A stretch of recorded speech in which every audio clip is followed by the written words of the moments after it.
Olá, sejam bem-vindos ao Saber Direito Debate. O nosso convidado de hoje é o professor Jamil Hassan. Ao longo da semana, ele ministrou no Saber Direito Aula o curso sobre Direito Civil. As aulas abordaram negócio jurídico, vício de consentimento e vício social, ato ilícito e bens. Professor, seja bem-vindo ao Saber Direito Debate, é uma honra recebê-lo aqui.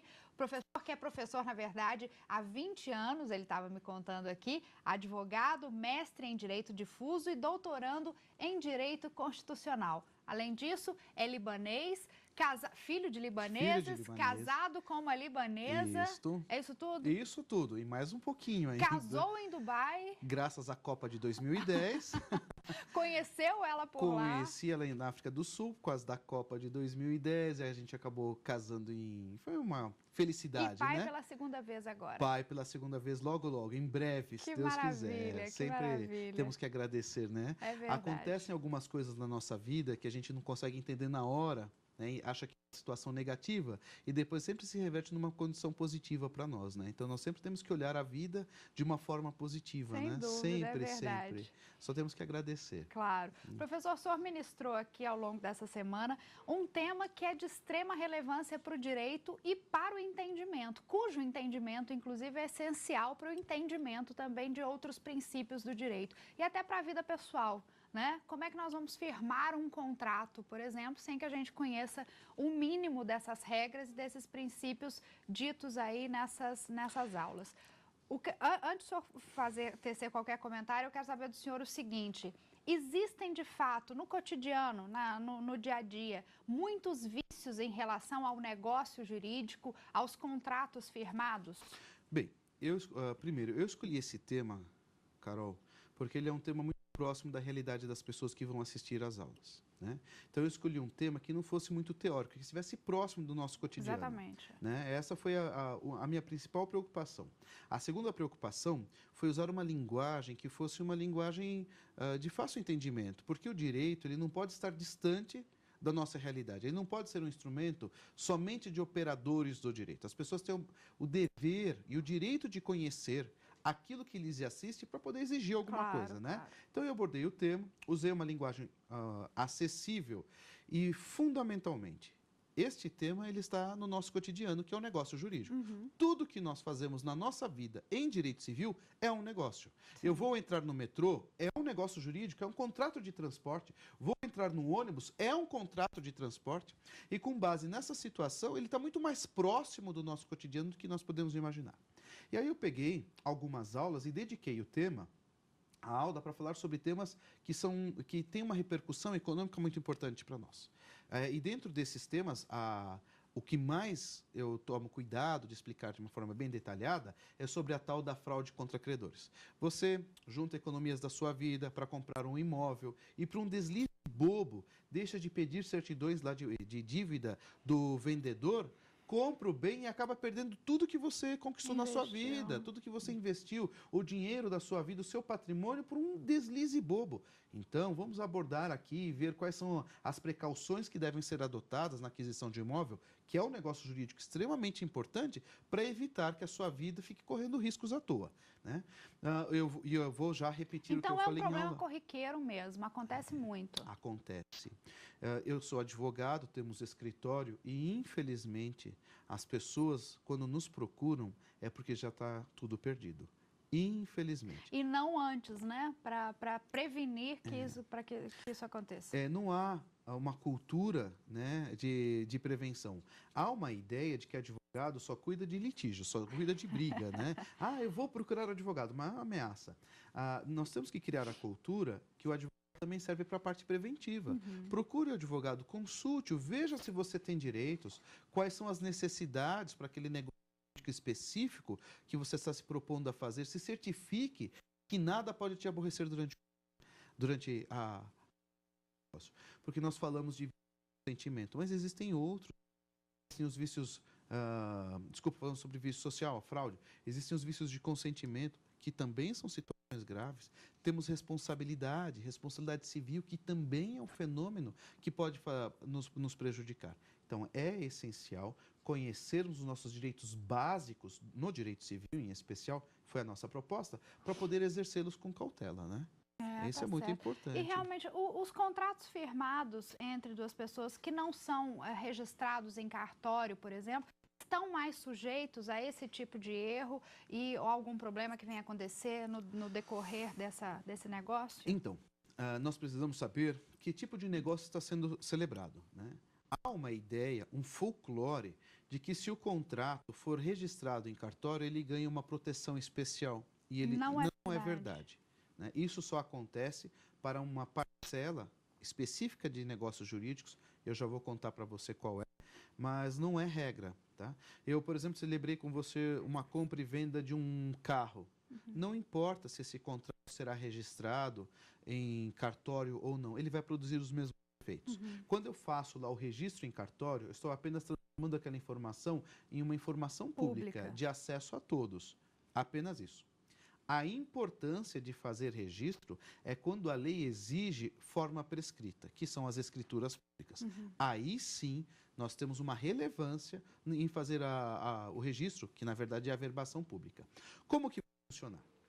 A lei diz que quando eu estou comprando de você um imóvel, eu preciso celebrar o contrato de compra e venda que é necessariamente a escritura pública. Não tem como ser diferente. Compra e venda é escritura pública. Só que veja, eu estou comprando de você um imóvel no valor de R$1 milhão. Me propus a pagar R$500 mil de sinal e mais 5 parcelas de 100 mil.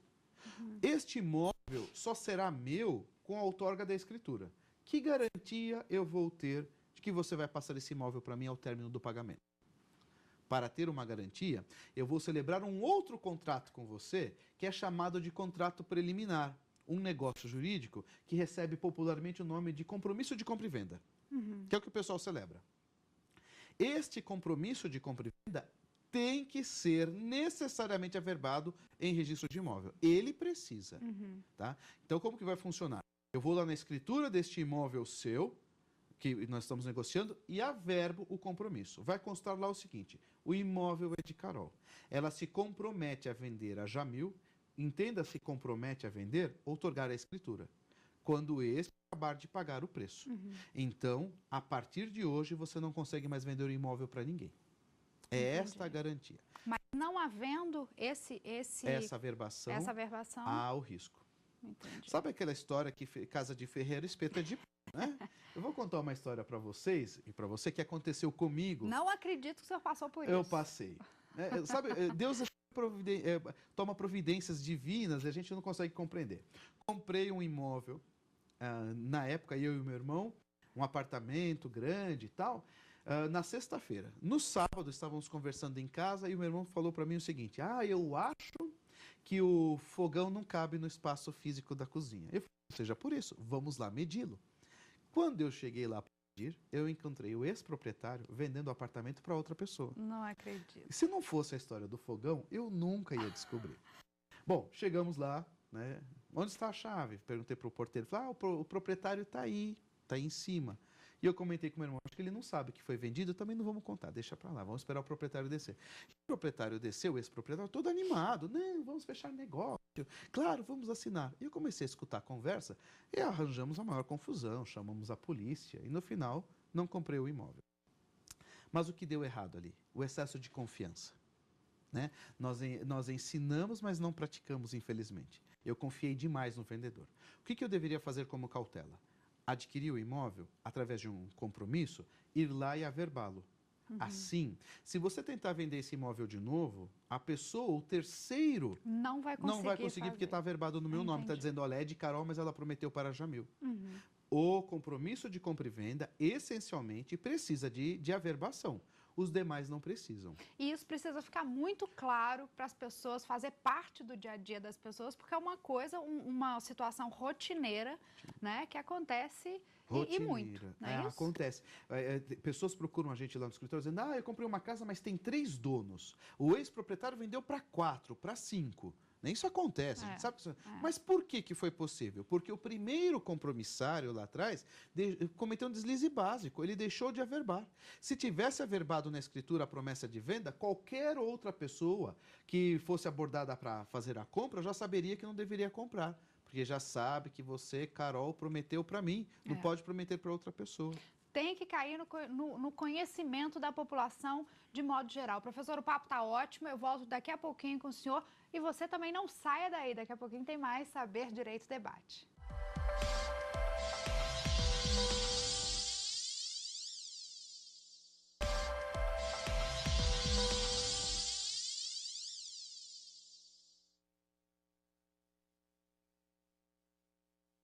Já voltamos com o segundo bloco do Saber Direito Debate. Aqui comigo, mais uma vez, o professor Jamil Hassan. Professor, dando seguimento aí na nossa conversa sobre o tema, outro ponto que eu acho importante ser destacado é a questão dos princípios do rebus sic stantibus e pacta sunt servanda. Eu adoro essas expressões. Popularizando, então, ou na verdade, traduzindo, pacta sunt servanda é o que foi pactuado deve ser cumprido. Em que casos, então, se aplica este outro princípio do rebus sic stantibus? Vamos lá. Eu gosto de explicar a origem do direito. E os romanos, que são os pais do direito civil brasileiro, eles eram ávidos trapaceiros no comércio, no negócio, né? E tanto é que ensejou essas situações. Pacta sunt servanda, basicamente, é um efeito que diz respeito aos contratos e não necessariamente aos negócios jurídicos. E ele diz o seguinte: celebrou o negócio, celebrou o contrato, por livre e espontânea vontade, a sua obrigação agora é cumpri-lo. Não tem como deixar de cumprir. Voluntariamente, a senhora será obrigada a cumpri-lo. Mas, se você se recusar a cumprir, arque com as consequências, que é o pagamento de perdas e danos. Isso é regra.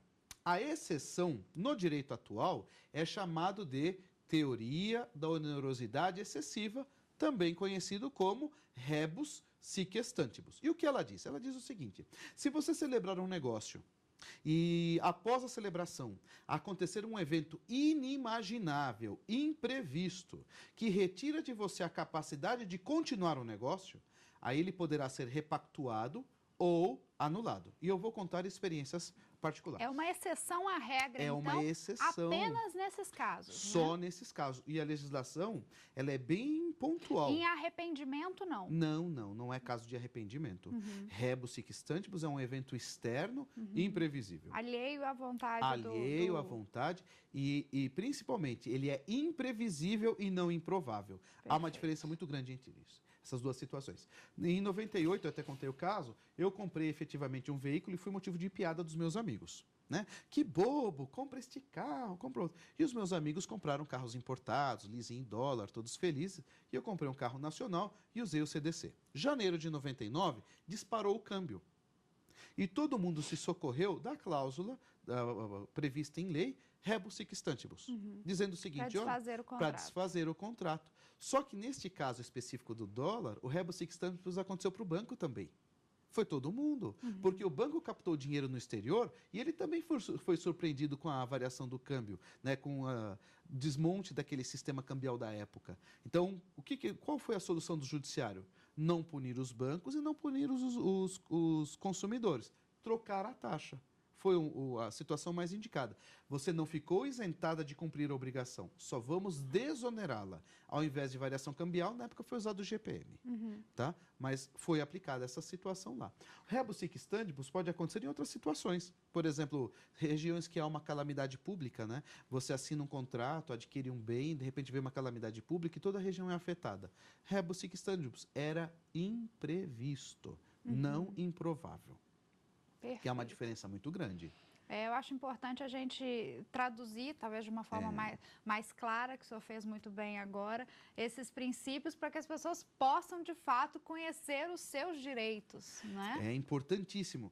O que eu percebo é que as pessoas não conhecem bem, né, o exercício do... Porque o fato é conhecer, o fato é exercitar. São situações diferentes. Existem, hoje em dia, né, nós somos uma sociedade de comunicação, uma sociedade de informação, existem vários meios para você se informar, tal. Então, antes de tomar uma decisão mais complexa, que possa afetar sua vida de forma negativa, pesquise, procure um profissional, se informe, porque realmente os detalhes da sua vida, os detalhes do seu negócio podem fazer toda a diferença. Sem dúvida. E fazem a diferença. É verdade. Bom, e um último tema sobre o assunto que eu gostaria muito de discorrer aqui com o senhor, vários outros pontos que eu considerei importantes, mas que talvez sejam oportunos nesse momento, a questão das arras, que é uma multa É ou não é? Funciona como multa ou não é multa? É importante para a gente também, para o público de forma geral, entender melhor. E eu vou te responder de uma forma direta. Não sei. Vamos lá. É multa ou não é multa? Não sei. Vamos resolver esse problema. Ele é e não é multa, depende do que estiver acontecendo. Em que caso, pontualmente, ele é aplicado? Vamos lá. Estou comprando de você um carro. Só que a colega Carol disse que o carro é lindo, é carro de primeira, nunca viu segunda, terceira ou ré, né? Um carro maravilhoso. E ela falou, olha, para garantir que o negócio seja seu, eu quero 5 mil reais de sinal. E eu te dei sinal de 5 mil reais. Até que você traga o carro e me mostre ele. Paguei esses 5 mil. Quando você trouxe o carro, não era aquilo que eu queria. Este sinal que eu te dei de 5 mil reais, que pode ser dado na aquisição de uma casa, na reserva da locação de um bem. Este sinal, tecnicamente, chama-se arras. Isto é arras. Bom... É o popularmente conhecido como sinal. Sinal. Pronto. É chamado de sinal. Sinônimo mesmo. Sinônimo, é sinônimo mesmo. Bom, desistir do negócio. Aí a lei vem e pergunta, desistiu por quê? Porque não tem mais interesse ou porque não era o que você queria? Desisti porque não era o que eu queria. Diz a lei, você é obrigado a me devolver o dinheiro. Ficamos por isso mesmo. Versão 2. Desisti porque não quero mais o carro. Ah, não estou mais afim. Ah, é? Multa. Se você desistiu do negócio voluntariamente, vira multa. E olha como a legislação trata do assunto. Se você que recebeu 5 mil não quer mais vender o carro, tem que devolver o dobro. Você vai me devolver 10 mil reais. Mas veja como funciona. Não é que a multa para você pesa mais. Você vai devolver os 5 mil que eu já te dei, mais 5 mil. Na prática, devolver o dobro. Entendi. Se eu que paguei os 5 mil desistir da compra porque, não vou mais comprar carro, quero investir meu dinheiro em outra coisa. Eu vou perder o que paguei. E aí eu perco 5 mil reais para você. Nesta situação, quando há desistência do negócio, o sinal que foi pago passa a ser chamado de arras penitencial. Vai funcionar como multa. E o que é mais interessante, não precisa estar escrito que o arras será transformado em multa. É previsão legal, é assim que vai se comportar. Perfeito. Há uma falsa ideia de que esta multa para você é mais pesada do que para mim, e é mentira. Você recebeu 5 mil, vai ter que me devolver 10. Os 5 que já eram meus, não é justo você ficar com eles, mais 5 mil reais. Aí virou multa. Perfeito, entendi. Por isso que eu disse que não sei se é multa ou não. Comprou ou não comprou o carro? Independente do caráter das arras, se é multa ou não, a finalidade é essa, e a prática mesmo, legal, funciona dessa maneira. E é comum, isso permeia o nosso cotidiano. Quem já não deu um sinal? Eu fui comprar um carro, dei um sinal, fui alugar uma casa, dei um sinal. Isso é o nosso cotidiano e se comporta desta maneira. Bom, para a gente, ou na verdade eu vou deixar para o terceiro bloco, porque o nosso tempo aqui já se esgotou. A gente fala de um livro que ele trouxe como sugestão e eu encerro com a minha pergunta então. Combinado? Perfeito. Até já, não sai daí.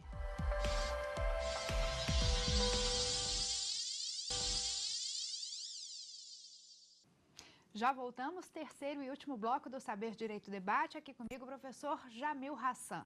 Professor, o contrato de aluguel é um negócio jurídico também? Sim, é um negócio jurídico previsto em legislação própria. O Código Civil fala sobre contrato de locação, mas a redação, todos os pormenores estão em lei própria. É um negócio jurídico. E uma coisa que eu tenho certeza que é dúvida de muitas pessoas e que é prática de mercado sobre a cobrança do aluguel antecipado. É previsto em lei? É legal ou é de fato só uma prática de mercado? Bom, a lei de locação, que estabelece o negócio jurídico, o contrato de locação, diz o seguinte: se este contrato de locação não oferecer garantias de pagamento de aluguel, ou seja, fiança ou depósito, fica autorizado o proprietário, o senhorio, a cobrar antecipadamente a locação. Logo, está previsto em lei a cobrança antecipada nessas situações. É lícito. Então, é permitido, É permitido, né? Sim. Eu sei que é uma prática, né? Há uma insegurança nesse tema e é tranquilamente permitido, desde que não haja garantias. Se o contrato tem garantia, está autorizado a cobrança antecipada. Perfeito. Mudando de assunto, então, a gente passa agora para o livro que o senhor trouxe para sugerir como obra de estudo, né, sobre o tema. O senhor nos trouxe aqui o Direito Civil, de Silvio Salvo Venosa, um livro famosíssimo, uma obra, um autor que são realmente essenciais no estudo do direito. E o senhor nos trouxe ele, além disso, por alguma particularidade também? Sim, é meu livro de cabeceira. Não desmerecendo os demais autores, este autor em especial traz uma redação muito próxima da nossa realidade. Então é um livro didático, bem... Pessoas não estudiosas do direito, pessoas leigas, com esse livro realmente vão ter acesso a informações do nosso cotidiano. É um livro de direito feito para operadores e não operadores do direito. Eu gosto muito. Então, sobre todo esse tema abordado durante as suas aulas, aqui nesse livro a gente encontra o conceito e o ensinamento perfeito para esses temas todos. Sim. O que nós tratamos em aula, ele aborda o suficiente, ele aborda muito bem, com uma linguagem bem simples mesmo. Como eu disse, é meu livro de cabeceira em direito civil. Como eu sou curioso na área do direito, então eu tenho vários livros prediletos em várias disciplinas, né?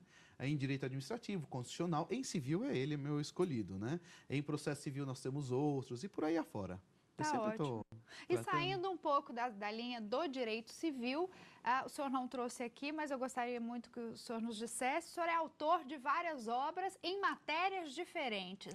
Como é que o senhor vai lá, vem cá, volta para cá? Como é que funciona todo esse estudo, esse conhecimento em áreas diferentes? Assim? Olha, como eu disse, eu sou um curioso do direito. Inseguro, né? Então a gente acaba estudando várias coisas. Eu gosto de ter uma formação bem eclética, né? Sobre a área de direito. Que é interessante quando você está dando, por exemplo, aula de direito civil, você pegar gancho de direito administrativo, constitucional e inserindo, né? Para enriquecer o tema. Então é essencial que a gente conheça. Por causa disso, quando eu fiz o mestrado, eu tive a oportunidade de migrar. Eu conversei com o meu orientador e eu pude migrar para outras disciplinas do direito. Então, eu fui lá fazer um módulo em processo civil, fiz um módulo em constitucional, um módulo em administrativo, e conforme eu ia me aprofundando, eu comecei a escrever sobre os temas. Cada migração dessa rendeu uma obra.